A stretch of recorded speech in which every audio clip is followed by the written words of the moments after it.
Remember that the take I asked you all to kind of accept for the purposes of this course is to view that interaction through the lens of Black, Indigenous, or people of color folk saying to white folk today, we'd help you if we could, but y'all, this is your work. We can't do this work for you. And we hear Jesus's strong call at the end of that first passage, that those who are not prepared will not be permitted to participate in the kingdom that Jesus has in mind.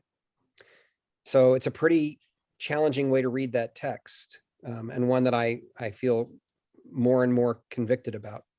And then we moved on to the second text. This was 2 weeks ago now, and read the story that's typically called the parable of the talents, but that I would prefer to call the courage of the third slave, and reflected that perhaps this story is not meant to be an allegory for the kingdom of heaven, the way many of us have been raised to hear it, but rather Jesus's description of the way things were in the kind of political, social, economic context of first century Palestine.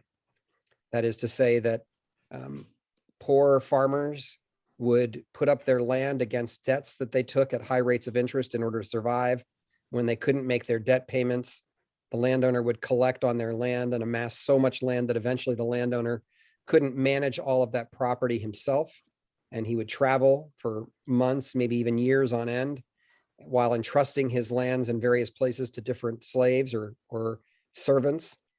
And that the first two servants in that story managed to double their master's money. And I suggested that the reading that I've been encouraged to take on by both archaeologists and historians, and also by folks who live in poorer parts of the world, particularly in Central America, where I first heard this reading back 20 years ago or more now, that those folks would suggest that the only way those slaves could have doubled their master's money was by participating in the very same kind of activity that the master did, which brings new light or a new way of understanding the words of the third slave. Not, master, I was afraid of you, but rather I was afraid of becoming like you or like these other slaves, and I chose not to participate by taking advantage of my weaker neighbor. I put your money in the ground where, as Ched Myers says, no one in first century Palestine who's a farmer would lose the irony, would miss the irony of where real value comes from. I placed your money in the ground and I've dug it up, and here you have what is yours. And he is then banished, just as he suspected he would be. What little bit he had was taken from him and was given to those who had more, which would resonate deeply with people who have an experience of living in poverty today, wherever they may live in the world. And then we're leading into the story tonight, and I would suggest that it follows on the heels of these other two stories with great intentionality. Listen now to the word of God. When the Son of Man comes in his glory and all the angels with him, then he will sit on the throne of his glory. All the nations will be gathered before him, and he will separate people one from another, as a shepherd separates the sheep from the goats. He will put the sheep at his right hand and the goats at the left. Then the king will say to those at his right hand, come, you that are blessed by my Father, inherit the kingdom prepared for you from the foundation of the world. For I was hungry and you gave me food, thirsty and you gave me something to drink. I was a stranger and you welcomed me, was naked and you gave me clothing. I was sick and you took care of me. I was in prison and you visited me. The righteous will answer him, Lord, when was it that we saw you hungry and gave you food, or thirsty and gave you something to drink? And when was it that we saw you a stranger and welcomed you, or naked and gave you clothing? And when was it that we saw you sick or in prison and visited you? And the king will answer them, truly I tell you, just as you did it to one of the least of these who are members of my family, you did it to me. And then he will say to those at his left hand, you that are accursed, depart from me into the eternal fire prepared for the devil and his angels. For I was hungry and you gave me no food. I was thirsty and you gave me nothing to drink. I was a stranger and you did not welcome me, naked and you did not give me clothing, sick and in prison and you did not visit me. And then they also will answer, Lord, when was it that we saw you hungry or thirsty or a stranger or naked or sick or in prison and did not take care of you? And he will answer them, truly I tell you, just as you did not do it to one of the least of these, you did not do it to me. and these will go away into eternal punishment, but the righteous into eternal life. This is the word of the Lord. Thanks be to God. So I want to say a few words about this and then create space for you all to have conversation about it. The first thing I want to say is that this passage has, throughout the course of my adult life, been the most important passage in the biblical text for me. Starting when I was a junior in high school, and I did an 11-month discipling class with my youth minister, where we studied once a week together for 11 months. And this text was foundational for me. And at that time, I really read it as a call, not just to charity, but a radical call to the margins and to place myself far from the comfort that I had grown up in as a middle-class white Christian Protestant in South Central Pennsylvania, but rather to try and place myself intentionally as far into these communities of marginalization and isolation as I could. And honestly, it ruined me. 3 years later, when I graduated from college, 3.5 years later, I started seminary at Princeton Theological Seminary. And I was no more than 2 weeks into my first semester when I went to my advisor and said, when can I take classes on the kinds of things that they're talking about in Matthew 25? And the answer was, well, you could probably do some work on that your third year, but we've got foundational courses on how to be a pastor first. And I left. I stayed one semester to prove I wasn't fleeing out of fear, and then walked away and never went back, in part because I just couldn't imagine myself committing to a ministry that felt so far from the fundamentals of this text. So having said that, when I first read Matthew 25 with this group of Central American pastors and kind of heard it through their ears, it changed my understanding of this text dramatically. And I began to understand it not just as a call for me to go to the margins, but rather in today's language, a call to center those who have been most marginalized by the dominant culture in my own community. So, if we read this entire chapter as a first story, watch out, be ready, do your own work, understand your own complicity in structures of injustice. And then we read that second story, here's the way things are, and it's going to take courage to stand against the way the world works. Then for me, this story becomes not just a call to help those who are on the margins, but rather an entire reorientation of Christian community.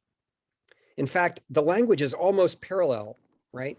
When Jesus describes those who will be centered in this culture, he says, I'm going to put the hungry, the thirsty, the sick, the naked, the imprisoned, they're going to be centered in this community.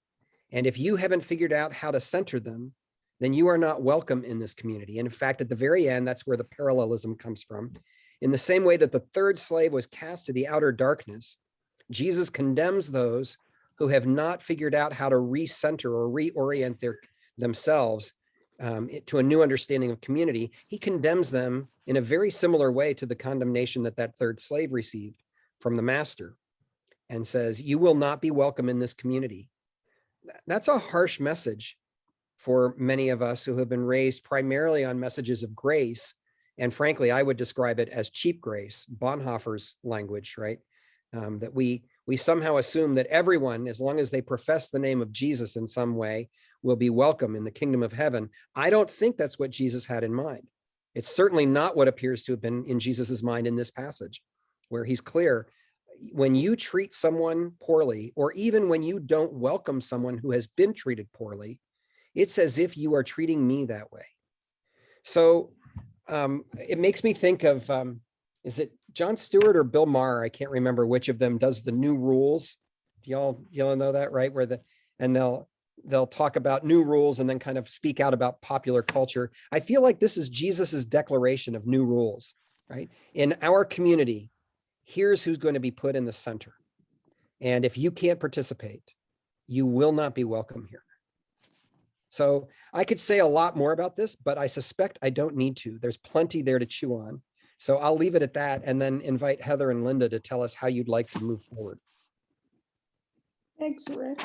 Heather, are you there? Yes. All right.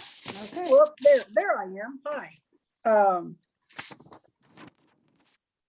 The first question that we're going to kind of talk about as we break into groups is based on the groundwork around the Center for Community Organizing paper on white supremacy culture, the COCO that was in the groundwork. And hang on just a second. That really talked about components of white supremacist culture, although sometimes also involved in other cultures, but that are more negative and not open to the either or setup of how to accept people. For instance, perfectionism is one of them, concentration of power, right to comfort, which includes that those in leadership expect the right to be comforted and I would say somewhat coddled because they are in power and they're the ones that are at the center. Individualism, and that progress should be more. Progress should be bigger. That it should be objective and not involve emotions, that it should be quantity of product over quality of product, and that there's a sense of urgency, a sense of hurrying. I hope most of you were able to at least glance through that. But those are the main components for that COCO report, Center for Community Organizing. So the question is going to be, what do you think of this report? In looking at the characteristics of white supremacy culture, as outlined in the COCO report, do you see remnants of what remnants do you see in our society, in our own society in this area, in Kansas? Although I happen to be in Texas right now, but it's certainly appropriate there as well. But do you see remnants of white supremacy in our church? Maybe more than remnants in our community and in our church. So for the breakout sessions, that's the first consideration, is looking at those components of generally white supremacy organizations. Where do you see that more locally? Okay, Rick, can you get us into breakout groups? Sure, we want to be I would in, say probably 3 groups. okay, you got it. And we'll take about 10 minutes. All right, let me set that for us.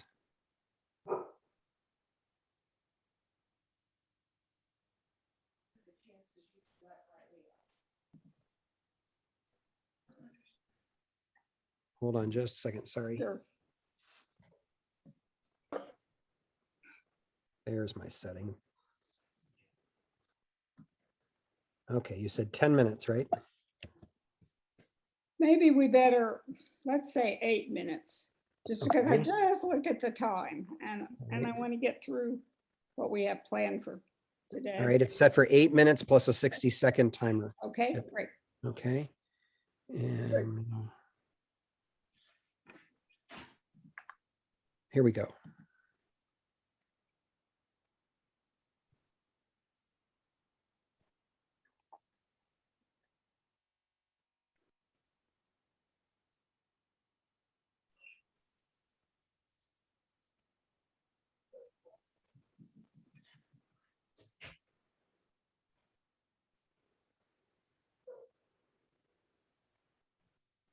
Okay, Linda, that leaves you and me. With, what are the options, 1 and 2? If you, Catherine, one group has Catherine, Margie, and Mary. One group has Brenda, George, and George's wife and Heather. One group has Chandra, Joel, and Marcia. Okay, I guess that last one maybe. And if you do the one that has 3, Okay, I'll go to room 1. You're going to room 3. So okay. you need to open the breakout rooms. I'm not sure which one is 3. It'll say if you hover, Yeah, I am. I'll okay, just, and then it should does- say room 3, and you can hover over the little blue 3 and say join. all I have is 1 that's coming up. Really? Yeah, I'll do 1 then. I'll do 1. Okay, you go there and I'll go to 3. The 3. Hmm. Hover over the little number on the right-hand upper corner Oh, on of the, it, and it will say join. I did it last week. I can't seem to do it. You opened the breakout rooms thing, right? And you've got a box, Yeah, okay? And the box only shows you room 1. yep. And then Okay, does it so say, room- and does it say there are 3 if you up in the top, right next to room 1 on the right-hand side, is there a little blue number that says 3 for 3 people in it? No, but I think this will do it. Join room 1, yes. We didn't have, You're an occupational therapist. yeah, and we just That's didn't feel what like Catherine's this. asking. We didn't have paternalism and all this crap going on, but Oh. I went into academia and every part of it is there. So it was miserable. Yeah, every single, every job I've been in, except when I was self-employed, definitely paternalistic Yeah, and punitive. And you do not make the head guy have to explain any little Mhm. thing to you. If you come up with a different idea, just forget that because it's not going to happen. right. And it was a guy. Yeah. Yeah. Everyone was disenfranchised except for the white male Yes. in those situations. If you were African Americans, same thing. I don't know that they were treated worse than everybody else, but no one was treated fairly. No one was treated well. Yeah. They're very So I dysfunctional. think of our church and I think of what remnants of that do we have? And I think of the orderliness, the following an order of the written down order. That's Presbyterians to a T. Yeah, it is. A new idea comes up. No, we tried that. We can't do that. Yeah. No, that won't work. We're You going to go in the order. Yeah, it's a very tight structure. When Danelle was our preacher and her husband was her liturgist, Mhm. people had a really, pardon me, I'm sure some people thought it was terrible. But Mary, did you happen to be at that service where 2 Native Americans led the service? The No. It McKinneys. was in September. Yeah. Well, I tell you, afterwards I drove home Yvonne Davidson, who's 90 years old, and she was saying, "Oh, the Spirit! Oh, wasn't the Spirit at work in that? Oh, what a wonderful service!" And the thing is, they just didn't do it. They weren't stodgy. Let's put it that way. Oh, yes, I was there. Wait a minute. What am I thinking? I totally blanked on that. Yeah, We that was read fun. Songs, Right, that and was fun. We did the sound of the birds and she sang the prayer. It was great. Yeah. Yeah, That's a good Yeah. example of breaking out of that. Mhm. yes. Yeah. Yes, but I'm sure it made people uncomfortable as well. So, Well, and that's a few years back when I didn't know what was going on with Justice Matters. And I was in a meeting with Anna was our organizer at that time, and Mary, the pastor Mary. And Anna says, "What do you see where our church will be in 15 years?" And I said, "I don't know where to even start." I said, "But I feel like we're going to have to start getting comfortable with being uncomfortable." Of course, that was not a Justice Matters answer. But Mary says, "I think I can work with that. But I think we have to start getting really comfortable Yeah. with what is uncomfortable with us, or we'll die." So one of the things that I have been thinking over this week is that we can't really integrate with African Americans or other cultures unless we're consistent in doing this, unless we continuously do it. These one-off little gestures will absolutely get no one anywhere. It has to be this consistent thing. And so, have an African American pastor preach a sermon, come and preach. Barry can go preach at their church. We can experience the preaching here, exchange chancel choirs, but do that on a consistent basis. Putting up pictures of a Black Jesus is not do it. It has to be more than that. And you have to go out of your comfort zone to do it. And, as white Americans, our power is in our rules and order and our laws. They've protected us very well, and we will fall back on that. And you're right, Presbyterians are like the pinnacle of the rule. And we decide when the rules can be broken, and it's usually very white supremacist decision. Well, that's okay. These guys they're just good old boys. Don't worry about it. That's like locker room talk. Yeah, and it can be very paternalistic as well. So, Catherine, what are you? Oh, I did my bit mostly. Linda, how about you? Gosh, I guess my thing is sort of the rigidity of the Presbyterian Church, the polity, and just one time I was talking to Ken about, I know, I said something about your funeral. Well, that's your last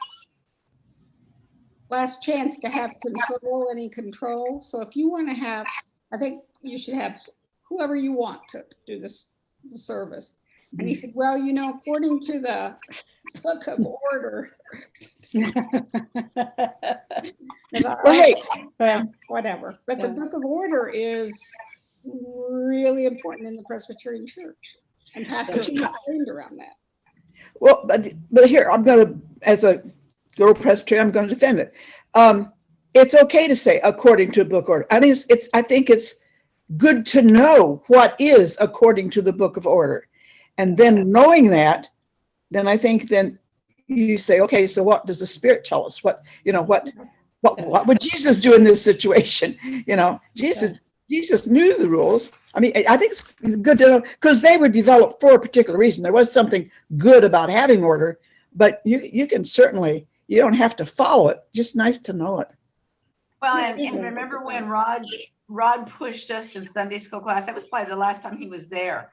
He kept, that I've seen him in church, he pushed us and he said, well, what do you consider order of worship? What does the Book of Order say about order of worship? Who do you need to have for worship? And we went back to the Bible verse, wherever two or more are gathered, right, there will Christ be also. And it's like, he said, that's it. And we said, okay, sounds good. How can we do that? Well, but the thing is, we don't, I mean, that's true. And we do that. When we have two or more together, we can worship God, and we do. But I think the question is, what when you have 40 together, is there a good order? And there is. It is good to start out by praising God. That may not be the only way to do it, but that's a good way. And then by recognizing you fall short of that, and you really ought to get humble before you move on. I mean, there is a reason for our order of worship. It's going to click off and click back in just any second, I think. So just be aware of that. We had this discussion in Welcome Committee, of course, with BF is on the Welcome Committee, and she's also the worship person. And I made the comment, something about the offering. She says, well, you have to have it in a certain place and I said, no, you have to talk about it in a certain place. You could put the money in the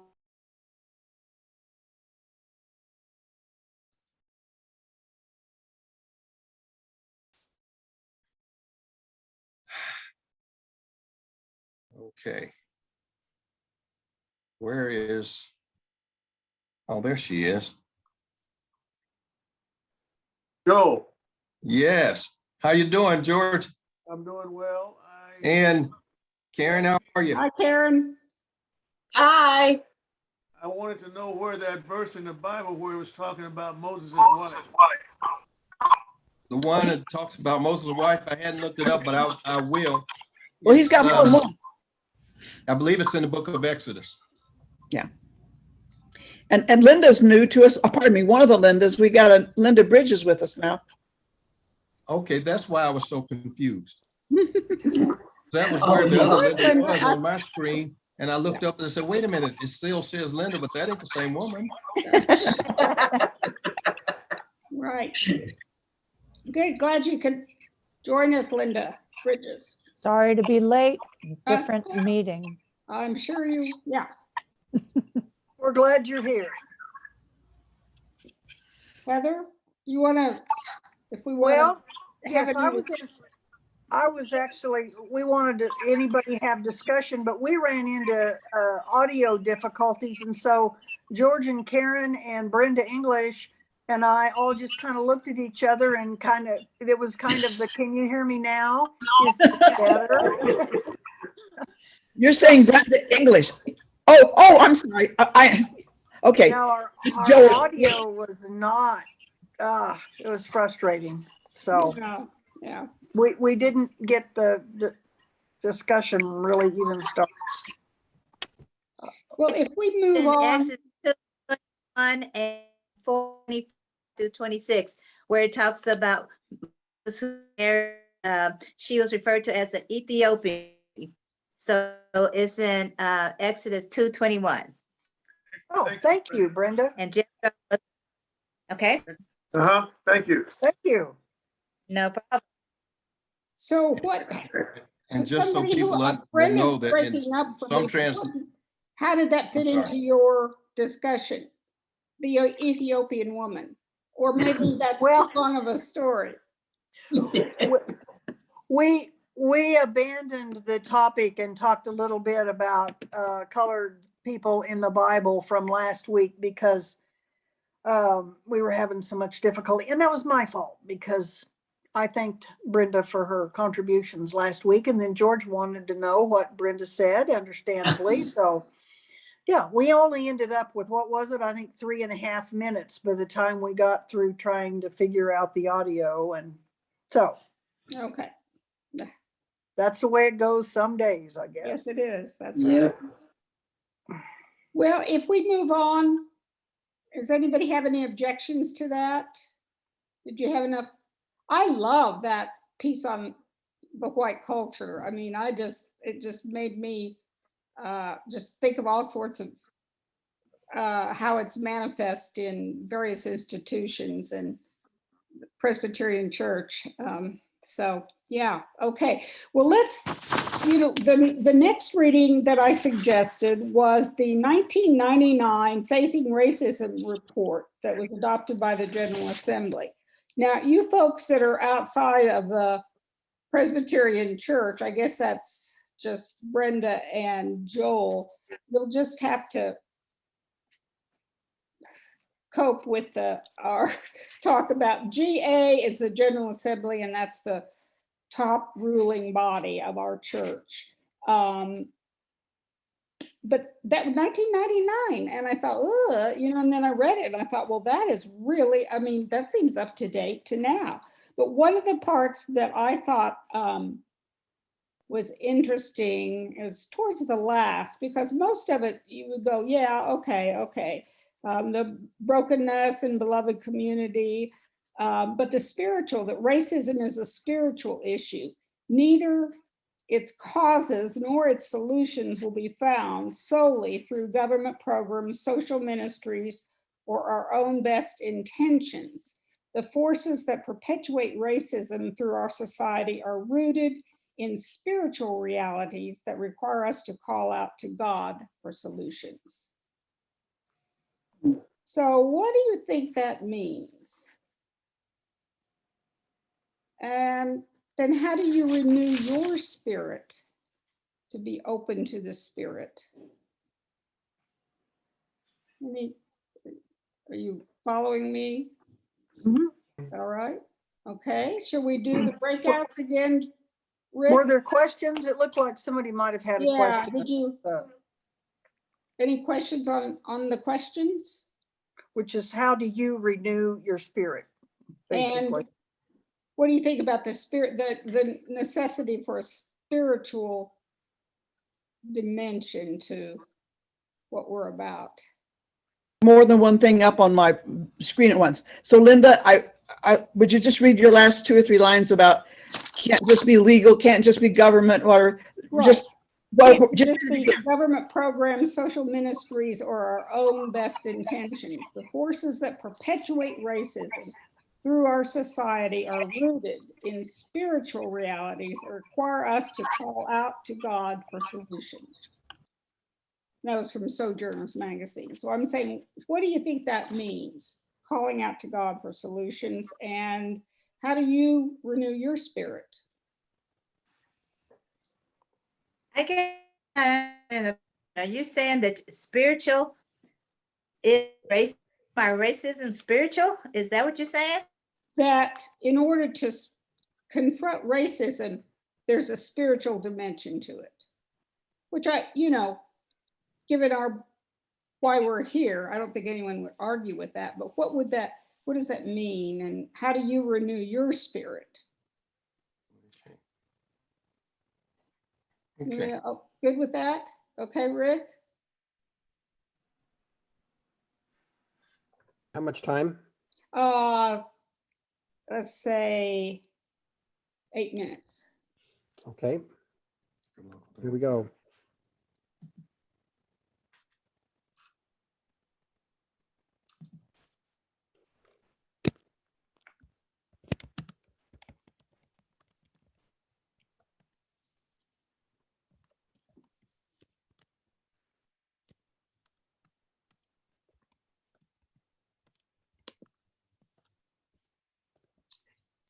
I'm putting your questions in the chat now that they're in their room so they can all see Oh, them. yeah, good. Yeah. Okay, you want to pick your room and do? I'll do 3. Okay,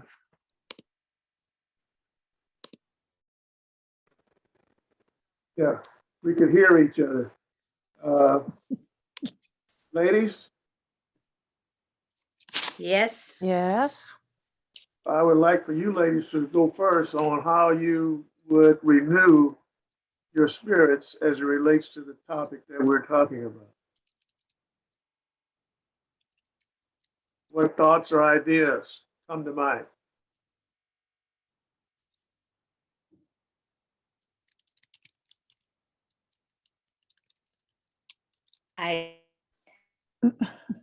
No, because I don't I guess I'm just not understanding how you put spiritual affiliated with racism. To me, this is my personal opinion. I don't think they go hand in hand. I don't understand. Do you, in facing racism, is there a spiritual, is it all political? No, we would say. Is there a spiritual dimension to confronting racism? That's what's being talked about in this report, that you can't just go about solving the problem with government programs or changing policies. So, So- and you need God in your life? Is that confront Kind of, yep. racism? Yep. Okay. Well, I don't know Then- that it would be God. I mean, if we're talking about Buddhism, or I don't know, it depends on what your faith tradition is. And for us, it would be God. Yeah. Well, for me, it would be God. And I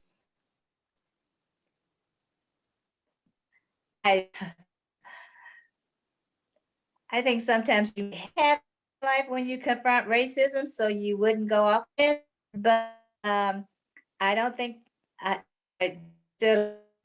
guess I don't understand. Maybe George or Karen, somebody say something, then maybe it'll come to me. But Okay. You're right. Yeah. George or Karen? Uh, Or Linda? or Linda. I think that for me, I mean, I'm trying to wrap my head around this too, but I think that if it's the relationship thing that we were talking about last week, to be in relationship with each other as opposed to doing something. And I think our government, you can't legislate relationships, really. And I think we have to all learn how to accept each other as people of God or your higher power or whatever it is, the universe, name it. And until and unless we can get to that, I don't think a lot of the problems are going to be very well addressed. And we each have to do that ourselves. I have to learn how to accept other people and be one in the community, be a person. And we certainly are not there in our world, I don't believe right now, that we're so polarized in so many things that we need to work toward the other direction. And if each of us do that, it's sort of that clean your side of the street, keep your porch swept, then we can reach out to each other. I guess that would be my baby steps beginner understanding that I believe racism is at least partially a spiritual problem. And as I think about it more, maybe it's more than I think. Yeah, I like what you're saying. Well, what comes to mind for me is this, you know, I always think about we're all God's people. And as a result of being a person of God, we're responsible for what would Jesus do in terms of coming in contact with a racial problem as it relates to being discriminated against, considered to be different, or ostracized by the general society. And I think if we kept in mind, in my opinion, if we kept in mind that, first of all, we're all God's people. And as a result, we all know that Jesus was here. And what would Jesus do if he was confronted with some of the problems as it relates to racism that he would do in terms of confronting it? And we pretty much know what Jesus would do is basically he would basically fall into the category of trying to get the people to come together as one, because we're all, as I said, God's people. That's what comes to mind for me. And I think if that's kept uppermost in our mind and in our heart, I think that will help at least minimize some of the prejudices, stereotypes, and racial division that we have in our society. Karen's kind of, what about renewing your spirit? How do you renew your spirit to keep plugging away? Every day I pray to God for some answers, some strength, and other things that I feel would be important or valuable for me to contain my spiritual relationship. So through prayer. Yes.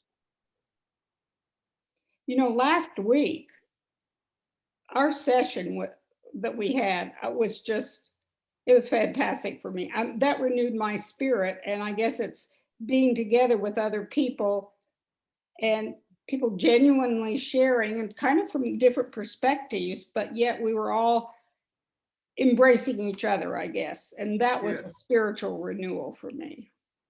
Okay. Well, as I said, every day is a spiritual renewal for me, because obviously God wakes me up every day, and I always wake up with a prayer, thanking him for blessing me to see another day.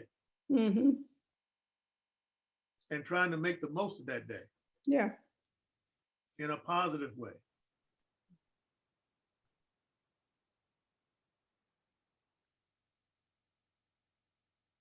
Brenda, does that turn up anything for you?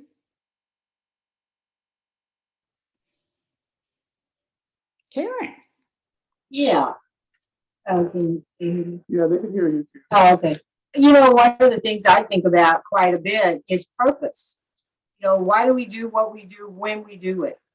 And it gives you more direction and meaning as to why you're doing something. If you ask yourself that, you know, some of those type of questions.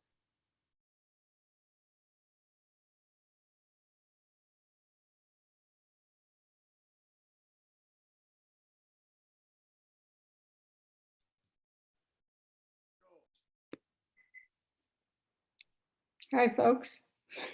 Seems kind of choppy. Were you kind of chopped around there a bit? Are we reducing the amount of time too much? Maybe another minute or two would have been all right, but it was okay, Okay. I think. Marcia and Mary and Margie might not agree. Marcia's on mute. We can't hear you, Marcia. I agree. I had plenty of time to talk. Yeah, when they're just 3 or 4 of us, I think 8 minutes is good. Yeah. You know, if we stick on the topic. Yeah. I had a question about the scripture, and I don't want to.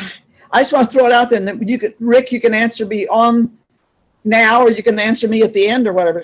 Well, for one thing, Matthew 25, the last one, the judgment, sheep and goats, and all that. It echoes so much what Jesus was quoting from Isaiah about this is what I'm here to do. You know, and so that. That shouldn't have been surprising to any of his listeners who heard that parable. But the other thing I want to say is that I want to ask. I have heard some people talk about the fact this wasn't individuals he was talking to; it was nations.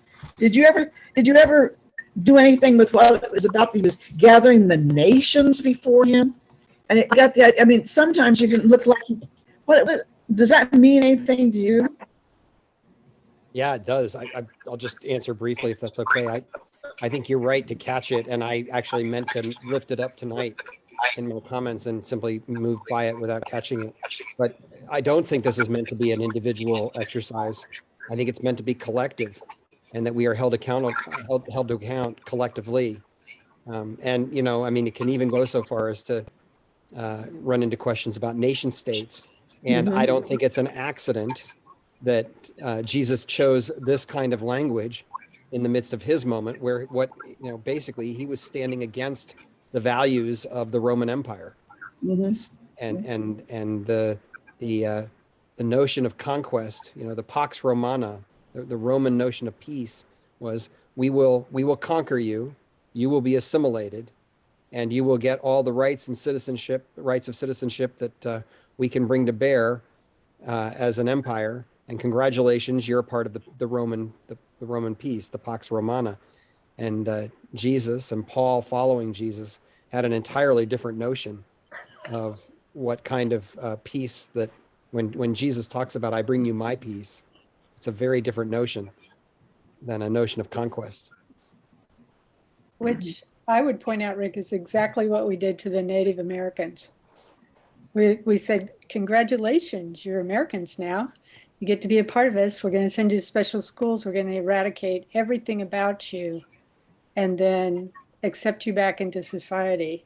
And we still have a problem with that. We have a problem with anybody coming into this country who is not white and accepting who they are and their differences. And we do it in the name of assimilation. All good Americans. We're united, meaning that we're united in the belief of white supremacy. is how I see it these days. And keeping in mind that we don't give them full citizen or human, they're still less than human, less than a white human. And so we sort of hold them back and say, well, why aren't you doing better at the same time? Well, yeah. We turn on them in a minute. We turn on them in a dime. You know, it's not every Arab that attacked us on 9/11, and yet we put them all in the same boat. You know, the China COVID, that just, yeah, we take every opportunity to take it all back. So we let everybody know they're kind of living on a thread there. And maybe we'll accept and maybe we won't. Mhm. But we'll always be in power. Yes, we will. Mhm. Yeah. Virginia showed that last night. We're just all about keeping our power. That belief is part of the downfall of the United States. That's true. Mhm. But I was taught it was a strength. When I was in school, it was a good thing that we all spoke English.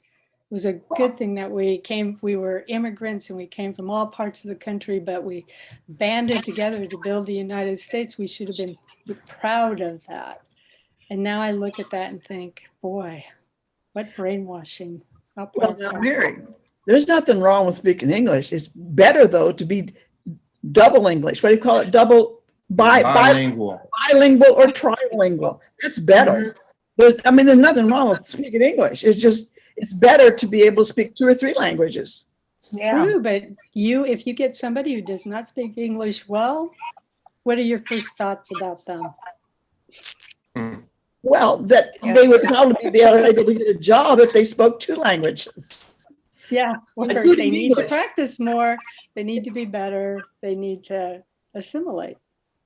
Let me check. My with- mother and grandmother loved to be on a party line because grandma spoke German and mom did too. And so if they didn't want anybody to hear what they were saying, and they purposely would do it, just talk in German, and then nobody could, all the phones would go down. Nobody wanted to listen to that conversation. I've heard Spanish speaking families do the same thing. Yeah. Yeah. So let me check with you. We have a video to watch.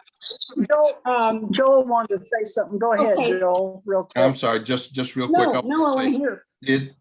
it's not so much the not speaking English, it's which other language do you speak? Oh, yeah. French, German, Italian, those languages are okay.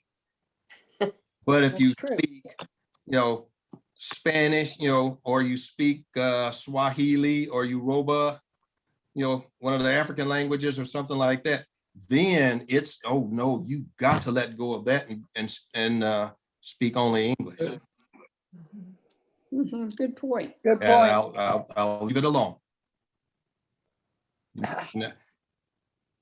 We had this video, and I just want to check and see if anybody says, no, let's talk about whatever. This is about, okay, Denise Anderson is coordinator for racial and intercultural justice for the Presbyterian Mission Agency. She's also a pastor, but she talks about her frustration in trying to bring something before the General Assembly. So is there anything else you want to go back from this session and discuss? Again, apologies, it's Presbyterian oriented, but every institution has its framework, so. I think I know what it's about. It was about in 2018 when the General Assembly would not let them speak about Black women. Partially. It's partially. that. Partially, but it's a little bit more than, Okay. okay, I was- all right, we'll listen to it, okay.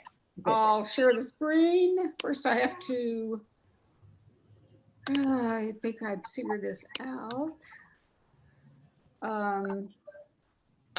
You're going to have to share a screen before you start the video. I did that, and now, there we Yeah. go. Is that it? Mhm. You have it? Yes. Yes. All right, now I have to move my screen up to start it.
I'm the Reverend Denise Anderson. I use she, her pronouns. I am the coordinator for racial and intercultural justice at the Presbyterian Mission Agency in Louisville, Kentucky.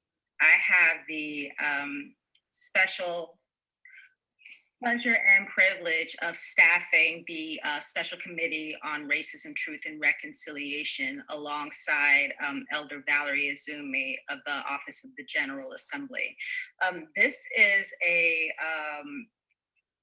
is a group that has its nascence at the 222nd General Assembly, which was in 2016. A lot of cool stuff happened at that General Assembly.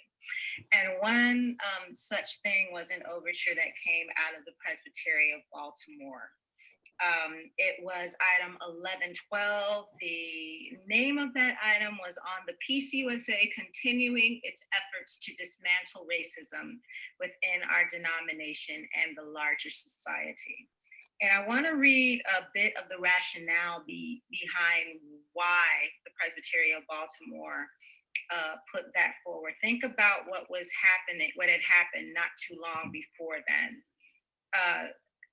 Baltimore had experienced a series of uprisings in the wake of the extrajudicial killing of Freddie Gray.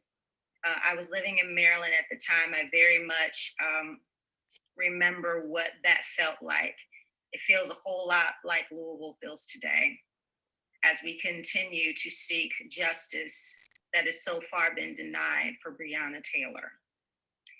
And this is Baltimore Presbytery in their words. In recent years, again, this is 2016, the Presbyterian Church USA has approved resolutions and initiated programs as a faithful effort to address racial injustices in the United States of America. In 1999, the General Assembly received the report Facing Racism in Search of the Beloved Community, in which the church acknowledged that dismantling racism is a long-term struggle. 1999 is also when we adopted Facing Racism as our anti-racism policy, and it was at this General Assembly that a revision of Facing Racism was adopted and remains our anti-racism policy. The rising calls for justice from our African-American brothers and sisters is evidence that despite the efforts of the past 15 years to do so, we have far to go to realize that beloved community to which both God is calling us and our hearts long. The 221st General Assembly, which was in 2014 in Detroit, called for a national consultation to develop a vision for racial ethnic ministries. Since that assembly, we have witnessed numerous acts of violence and heightened racial tensions across our country in places like Ferguson, New York, Baltimore, Charleston, and Chicago that have awakened again the need to confront the systemic racism that continues to divide us both as a church and as a nation. The renewed awareness is evidenced by the many presbyteries and churches who have engaged in anti-racism trainings and discussions since the 221st General Assembly. As we make this overture, we recognize that we have not done enough to address racism in our own community. Therefore, we are in the early phases of developing concrete steps to address the issues of racism, injustice, and poverty. Baltimore Presbytery in this overture is essentially calling the PCUSA to the carpet about our own systems of injustice and inequity that exist within us, within the church. And so often the church assumes the position of being the saviors of the world, in which we go out into the world and we bring the gospel and we bring forth God's kingdom on earth as it is in heaven, except we need to sweep around our own front doors, church. We need to remove the plank that is in our own eye before we can begin to comment on the speck in our neighbors. And so the second recommendation that came out of that overture was to establish and convene a Racism, Truth, and Reconciliation Commission of the Presbyterian Church USA that is charged with conducting a church-wide listening campaign to hear the voices of peoples long silenced regarding the state of institutional racism and oppression within our church. Now, Jane Edmiston and I were the moderators of that assembly. And as Rick Ufford Chase can tell you, and as Cindy Coleman can tell you, one of your first jobs when you are elected as an assembly moderator is to fill myriad task forces, commissions, and committees from a stack about yay high of really dedicated applicants, and you have to render it all down and figure out who is going to go where and for what. The thing about having a commission is that commissions have specific requirements as they are. They are made up equally of ruling elders and teaching elders. And you also want to strive for geographic diversity. You want to strive for diversity along racial lines, ethnic lines. You want to strive for diversity along age lines. And this particular committee was supposed to be comprised of 20 people, with 75% of those people being people of color, people who are not racialized as white. Now tell me how that's problematic in a 90% white denomination. What it does is that it makes the pool of both qualified and willing, I must say, applicants really shallow. This goes back to what Ashley was talking about our systems and how they are inordinately set up to burden people of color. Okay, so in the 2 years that Jan and I served as co-moderators of the General Assembly, we could not get that commission filled because we might have had people who were willing but who weren't qualified because you weren't ordained yet, or you didn't, or we already have someone from your synod or your presbytery. So what we did was we asked the 223rd General Assembly, which Cindy and Ville-Marie co-moderated, to revisit this commission. We asked them, first of all, to make it a committee, and that was for two reasons, primary reasons. One was so that as a committee, we weren't so constrained as to who could go on the committee. Secondly, the commission was never really asked to exercise the powers of the commission. It wasn't asked to make any meaningful changes. It was asked to make recommendations to the General Assembly. Well, you don't need commission powers, and so you don't need to constrain the qualifications for people who are willing to serve on a body like this. And finally, we also asked them to lessen the number so that in the event we couldn't get 20 positions filled, the work would not stop. The work would not be stymied. And so the General Assembly agreed to make those changes. I soon thereafter came on board the Presbyterian Mission Agency in my current role. And because God is a just God, I now get to staff it, amen. And I'm really glad that I do, because this is a group of incredibly dedicated people, two of whom are actually in this class. And if it's okay with you, Dr. Roberts and Rick, I would really love to call upon Fran Lane Lawrence and Joanna Hitt. I'm Fran Lane Lawrence, she, her. And it is my profound blessing and privilege and honor to have been chosen to serve on this special committee. And we're so excited about the work we're doing early on. So our commission is to listen to voices long silenced. But early on, we figured out that voices were very different, and listening was very different according to if people were people of color or people were white. And what we found is overwhelmingly that white voices wanted to be voyeurs and listen to people of color and the oppression that they had suffered instead of working on their own stuff.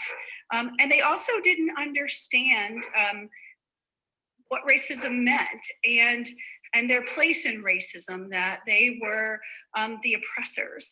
And so we had to change the way that we listened, and had to be a little more proactive in the way we were listening, to do some teaching as we were listening, and kind of direct conversation.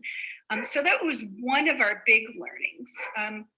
One of my personal learnings, and I'm not sure if I've shared this with others in the committee, but those of us on the committee who are white get to see up close and personally our friends who we have come to love so deeply, how this work weighs on them, how it makes them tired, how it makes them sad, and how they never give up.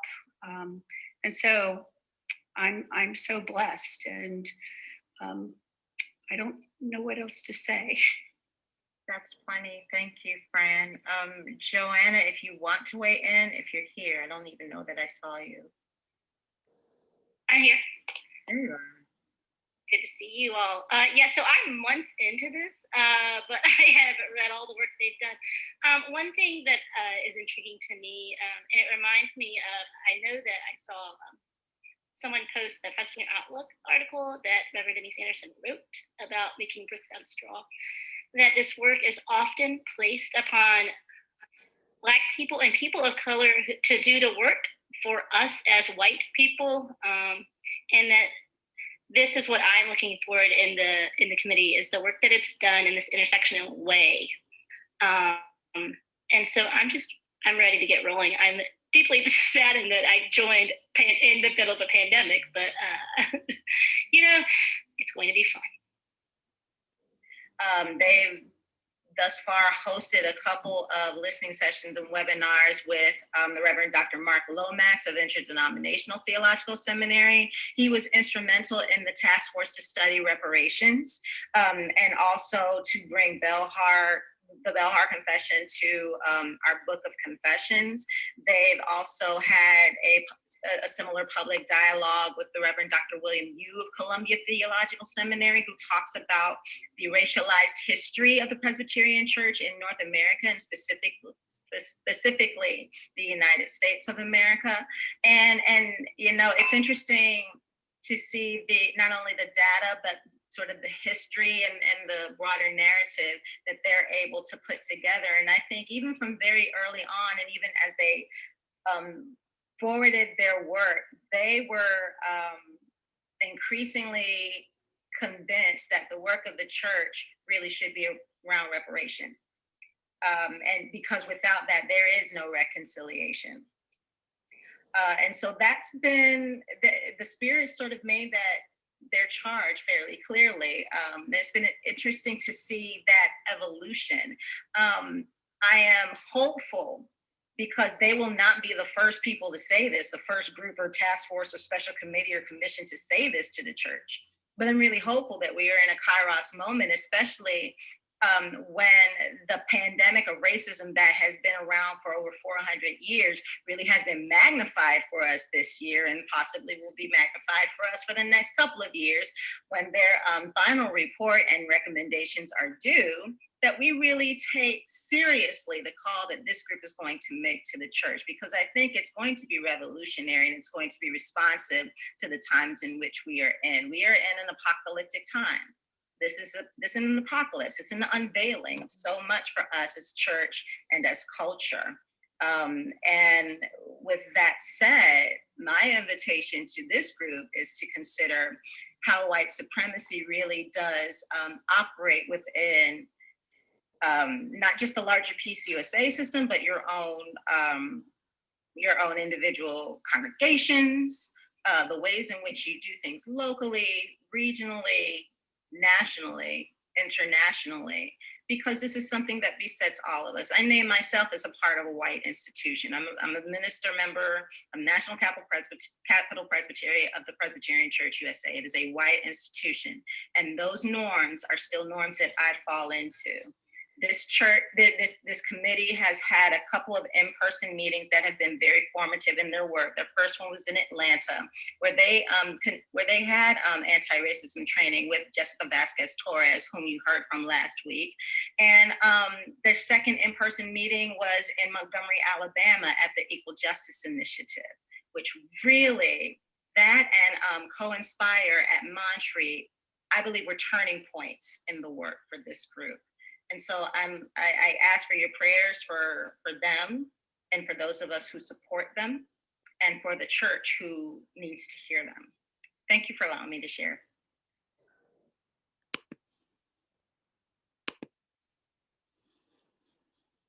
Okay. There were some other comments, but I thought we'd end there. I asked Rick earlier if he would maybe make some comments about this process that's been going on in the Presbyterian Church.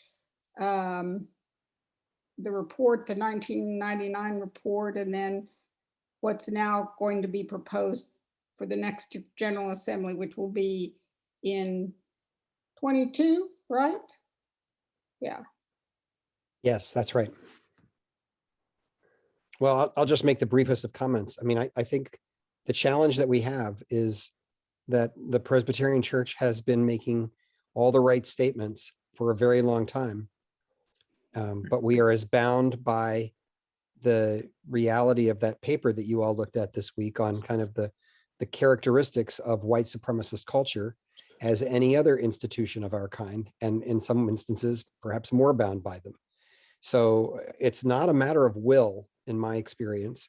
You know, we have a church that has signaled in all kinds of ways that we desire to break ourselves of the bondage of this particular sin, including the fact that we've currently got our highest leadership in this denomination is filled by African-American folks who are amazing and wonderful.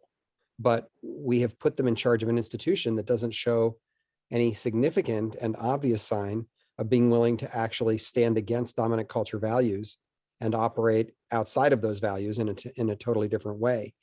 And I'll just make the link from kind of that experience of national church characteristics to the problem that I think many of our local congregations face, which is that we are accustomed, we white Presbyterians are accustomed to being members of the, you know, typically among the largest Protestant worshiping communities in our communities, congregations in our communities.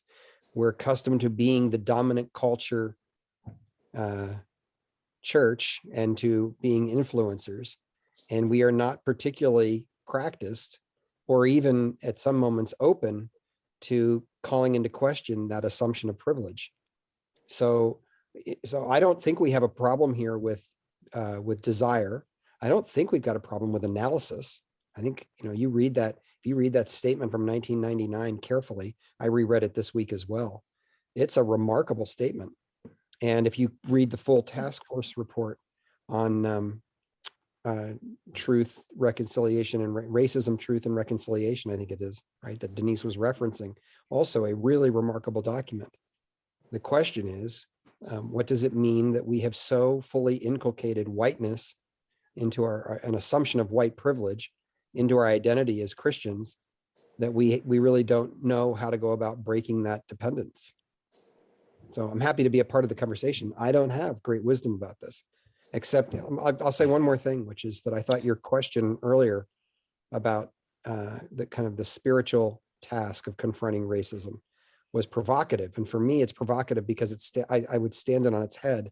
You know, I think typically when that question is asked of me, my assumption is that it means I have to develop good spiritual practice in order to be able to do the work of confronting racism.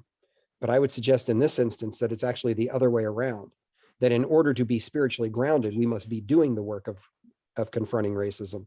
And that is likely to make us uncomfortable and unsettled, which is not the language that we would normally associate with being spiritually grounded. You know, somehow we've developed this assumption that being spiritually grounded means that we're comfortable. And I think this is calling us into an entirely opposite kind of response where we're willing to stand against the aggressions, micro and macro aggressions that we as a white institution and we as white individuals practice in our own community. Thanks, Rick. That's probably a good ending piece, even though we, at least I know I have things I'm thinking about to share, but we're coming to a close here, and I notice a new face down there, Charles. First go. Would you introduce yourself? You're muted.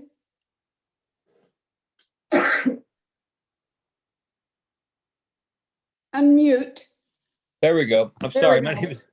name is Charles Knapp. I'm a friend of George's, and he invited me, and I found this conversation very interesting. Okay, great. And so I was just eavesdropping more than anything, but Okay, the okay. conversation is very interesting. I will send you again what we're going to be reading for next week. So Perfect. okay, I appreciate that. great. Heather? You wanna Yes, End our time together? I guess so. Of course. I'm sorry. I was looking at the outline and then looked at the time and went, oh, yes. Well, anyhow, I think we have a lot to chew on tonight. At least I know I do. But let's close with this prayer and reflection. Lord, thank you for us being together tonight. May we use these opportunities to do our own work and to take action in centralizing the marginalized, as Jesus taught us. Thank you for showing us how to renew our spirits, and may we seek daily to renew our spirits to do your work. In Micah 6:8, he says, what does the Lord require of you but to act justly, to love mercy, and to walk humbly with your God? Thank you for this time together. Amen. Amen. And thank you all. Thank you. And I think two of the pieces for next week are really remarkable. They're, anyway, very engaging. So look forward to next week, and I will send those out to you. Anybody want to stay on? Yep, we'll be here for a little bit. Yeah. So goodbye if you're leaving. And we'll stay on if you're not.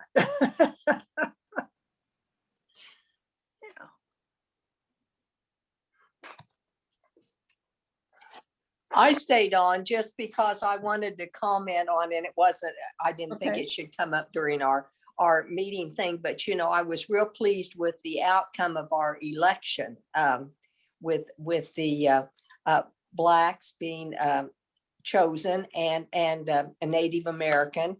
And I thought this is, I just think it's so good. And it wasn't, I elected or selected 4 out of the 6. So 2 of the people I voted for didn't get it, but the one that I really had, I spent a long time trying to decide who I was going to vote for. Yeah. And I had the biographies out, and I knew that I wasn't going to do Bowley or whatever, Stuart Bowley, after he was so gracious with our trees across by the church, or what he was not, you know. Anyway, so I thought, well, I don't want him. But anyway, the one African-American that got in, I didn't vote for her because I'd voted for another one, and it was because of age. I just thought the one was 40 and one was 54, I think, or something. And I thought, well, I'm going to vote for the guy because he'll fit more in with so funny reasons that I have for it. But it was, I thought, well, it wasn't racist why I didn't vote for her. It was because of age and Ageist. yeah, it had nothing. Rick, we had I just 2 a Black woman Good school board and elected to yeah, our city school board. commission. And there was a Native American woman running. Yeah, and then our school board, let's see, Yeah. we had a Black woman. Who else? Oh, yeah, and a white woman. And she got, Yeah, but there was no talk of critical race theory, which I guess bombarded some school board. the elections. That's gonna really Oh, just oh, continue I to be see. more contentious. So, yeah, Okay. we had a good turnout. It sounds Yeah, like a I pretty healthy was- process in your community. That's great. I was just pleased. I just thought, well, there we go. And then the other thing I wanted to share with you guys, and I told it briefly with Joel, and he was familiar with it, but my neighbor is African American, and she was a former student of mine, and now she has a daughter that's best friends with my granddaughter. And so anyway, Audrey and I go back and forth, but we're not close. But I've always, she's a strong African American gal, and is not afraid to offer it. But anyway, she recently posted before I came on tonight. She said, "Whoa, have you watched the Netflix show Colin Black and White?"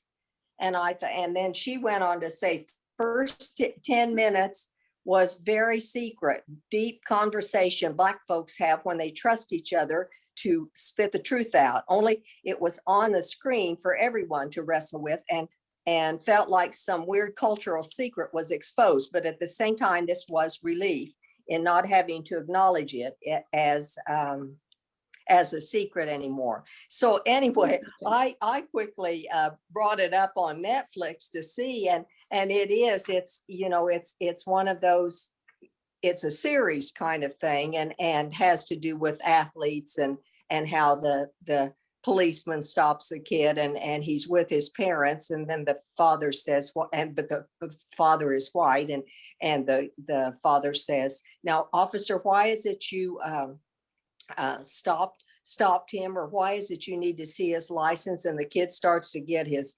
license, and the officer backs up, and says, "Wait a minute, you got to keep your hands in full sight," and the whole thing. And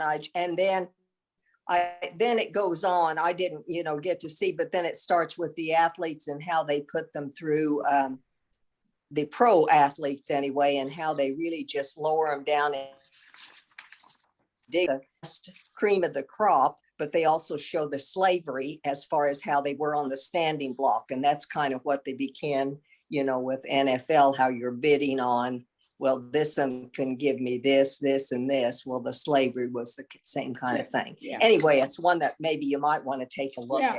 I heard a little bit, or just whatever was on the news about it. Yeah. Uh-huh. Well, Joel said he hadn't watched it yet. I hadn't even heard, but I don't watch much news. Now that Jerry's not here, I don't have the TV on. It just sends me into orbit most of the time. And so I just think, well, you know what? I don't need to have that on my plate too. Right. I know. Yeah. Anyway, thank you, Galson and Rick. Yeah, This has thank you, been, Marcia. this has been good. Marcia. What?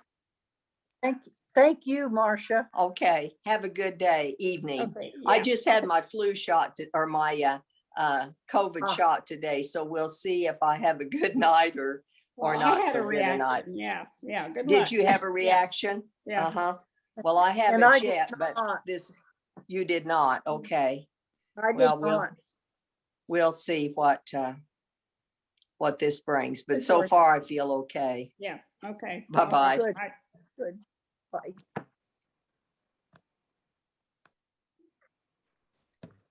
Well, Interesting. Anything we need to say? Just to touch base about the plans for next week. Next week is the last one, right? Yes, it is. Yes. I Um, feel like tonight was very choppy. I don't know. Too much. Maybe, I don't know. Trying to jump in and out of the small groups a couple of times, you Yeah, mean? Yeah, It's hard, there's so much content and it's hard to know what to cut and what not to cut. yeah. I'm thinking that we've laid out the entire chapter of Matthew 25, and so we don't need to focus on that next week if you want to use I it think so for. too. I think that's right. And it's nice white parents and that they'll listen to. I hope they will. Yeah.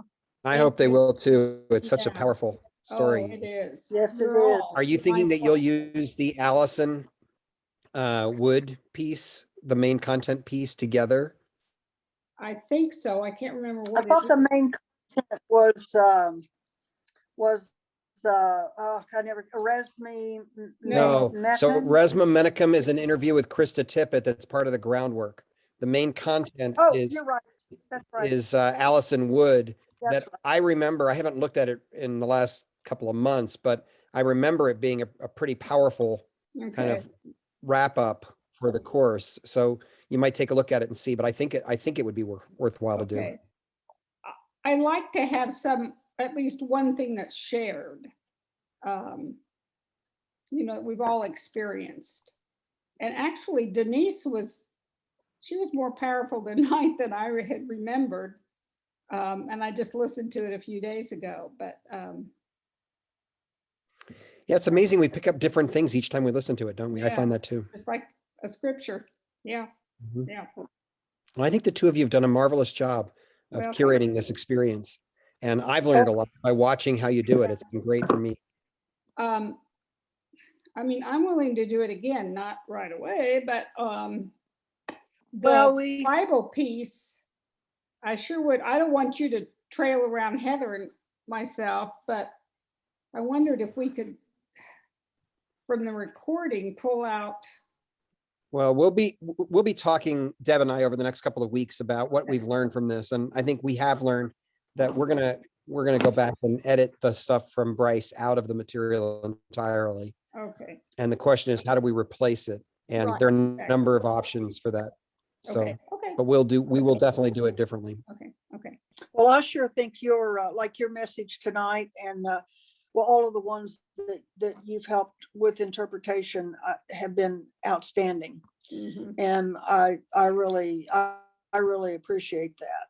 But Linda and I are we've got 3 or 4 people now that want to do this again. So I suspect maybe about February. I don't know. I hate to even put a month on it, but and I've now that we've done it once, I'm hoping it'll be. But it's harder on Linda because you're the one that does all the technology. Oh. So yeah. Well, it just that I have to remember from week to week what I've done, Right. Well, I think it's gone really well. So, Okay, then. Linda, it occurs to me, I hadn't really thought about the fact that you've been taping these. It might be Part of it. helpful if you could send Yeah. the recording links to me so that Warren and I could listen to them. And maybe there's a way we could just go ahead and pull out my stuff, just these brief moments, and use it as part of the material going forward. That's what I was thinking. See. Yeah, I hadn't really thought about that until you mentioned it. So if you could, yes. do you know how to give me access to those Zoom recordings? I have to transfer them to a YouTube. Really? You can't just send us the link No, from I've Vim? done that, and the person at the other end said they couldn't open it. Have you been saving them to the cloud or to your computer? I don't know. I've been saving them. I don't know whether they're in the cloud or I think they're in my computer.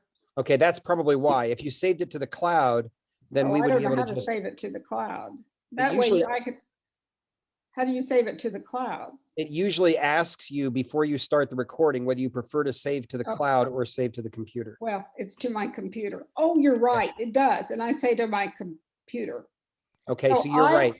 I figured out how to put it on YouTube, if I can remember how to do it. I learn all this stuff kind of trial and error, so. It'd be really great if you can pull that off. Yeah, We yeah, would I love to will. have it. I will, because I think it would. Now, tonight I didn't think to record until you were already into the Oh, okay. piece. Got it. So Okay. that's not good, but. We'll I find a got way to make it most of work. it. All right. So I'll see you on Wednesday. All righty, bye. Or Monday. Will we meet Monday or is it? Oh, off I hope again? to. Yes, it's on my Okay. calendar. All right. I'll see you Okay. next week. Thank you both. Bye. Thanks, Bye, Ray. Heather. Thanks, Linda. See you Sunday. See you. Okay, all right.